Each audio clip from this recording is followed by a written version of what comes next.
반갑습니다. 내 가족의 사건처럼 하나하나 최선을 다하는 법무법인 이현입니다.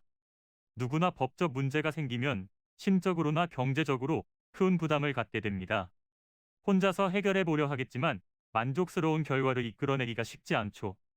여러분의 정신적인 고통, 금전적인 어려움을 이해하며 무료 법률 상담 시스템을 통해 도움을 드리고 있습니다. 의뢰인의 문제는 하나의 사건이 아니라 한 사람의 삶이라는 마음으로 면밀하게 분석하여 해결의 실마리를 찾아드리겠습니다. 자, 그럼 오늘의 주제인 폭행죄 상해죄 차이에 대하여 함께 알아볼까요? 누군가의 신체에 해를 끼치는 행위를 하게 된다면 폭행이 되는데요. 형법상 폭행이라는 것은 타인의 신체에 대한 불법적인 일체의 유형력을 말하는 것이기 때문에 모발이나 수염을 자르는 행위, 담배 연기를 뿜는 행위들도 폭행에 해당하게 됩니다.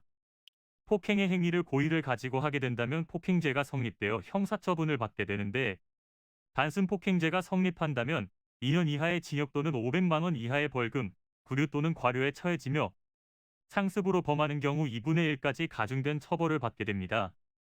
만일 피해자가 자기 또는 배우자의 직계존속이라면 존속폭행죄가 성립하여 5년 이하의 징역 또는 700만 원 이하의 벌금에 처하게 되며, 마찬가지로 상습범은 가중된 처벌을 받게 됩니다. 폭행죄 상해죄 구분이 어려우실 수도 있는데요.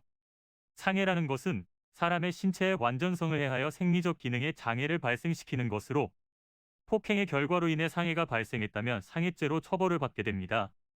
상해는 반드시 외상이 존재해야 하는 것은 아니고, 복통, 보행불능, 수면장애를 발생시켜 완전성을 해야 하는 경우라면 성립할 수 있습니다. 상해의 경우도 마찬가지로 고의성이 인정되면 처벌을 받게 됩니다. 상해죄가 성립하게 되면 7년 이하의 징역, 10년 이하의 자격정지 또는 1천만 원 이하의 벌금에 처해지고, 피해자가 자기 또는 배우자의 직계존속인 경우 1년 이상 10년 이하의 징역 또는 1,500만 원 이하의 벌금, 10년 이하의 자격정지를 병과할 수 있습니다. 폭행죄 상해죄의 혐의를 받고 있는 상황이라면 본인에게 어떠한 혐의가 적용되느냐에 따라 대처 방안을 명확하게 마련할 수 있도록 해야 하는데요. 폭행죄의 경우 반의사불벌죄에 해당하기 때문에 피해자가 처벌을 원하지 않으면 공소가 제기되지 않습니다. 그러나 상해죄의 경우 반의사불벌죄에 해당하지 않기 때문에 합의를 하여 처벌불원 의사가 표시되더라도 공소가 제기되어 처벌이 이루어질 수 있습니다. 따라서 처벌 수위를 낮출 수 있는 적절한 방법을 마련할 수 있어야 합니다. 이는 간단히 분석될 문제가 아닌 경우들이 대부분이므로 꼭 법률적인 상담을 받아보는 것이 현명하다고 볼 수 있습니다.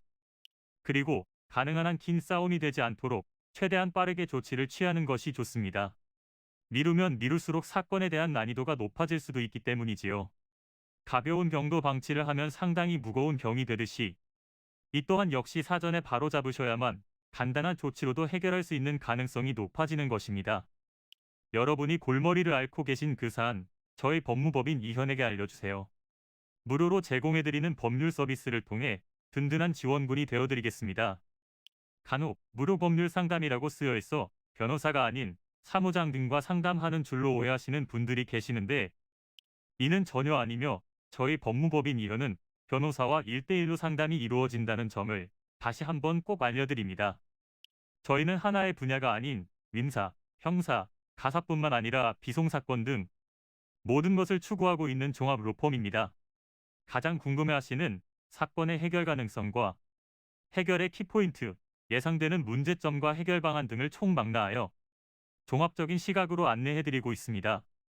보다 정확한 상담을 위해 전국 무료 상담 접수를 먼저 실시하오니, 해당 화면에 보이는 번호로 먼저 연락을 주시면 친절한 안내를 도와드리도록 하겠습니다.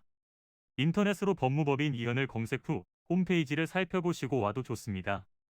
언제나 의뢰인이 처한 상황을 이해하며 그 입장에서 생각하겠습니다. 저희는 법무법인 이현이었습니다. 감사합니다.